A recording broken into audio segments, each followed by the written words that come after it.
Retrouvée dans une poubelle, c'est là que se trouvaient les plans des attentats du 13 novembre, une pièce à conviction décortiquée par la cour d'assises de Paris hier. L'ordinateur avait été jeté près de la planque des djihadistes en Belgique juste après les attentats du 22 mars 2016. Les éboueurs l'avaient remis aux autorités. Paris-Bruxelles, 2 attentats préparés par la même cellule djihadiste. Gladys Lafitte, c'est un fichier bien particulier qui a attiré l'attention des enquêteurs. Oui, un dossier appelé 13 novembre. À l'intérieur, 5 sous-dossiers qui correspondent à 5 groupes. Irakiens comme les kamikazes du Stade de France, français comme les tueurs du Bataclan. Une photo de la salle de concert s'y trouve.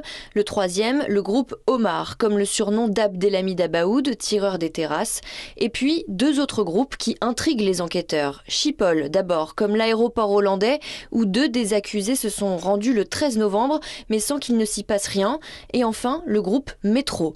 Comme le contenu des fichiers n'a pas été récupéré, le policier belge ne peut que formuler des hypothèses.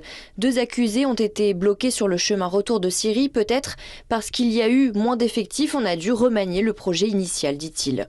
La seule certitude, le 7 novembre, le dossier est créé, donc on a la date du 13, la cible du Bataclan choisie 6 jours avant, résume l'avocate générale. Pour le reste, seuls les accusés peuvent encore expliquer. Ils seront à nouveau interrogés.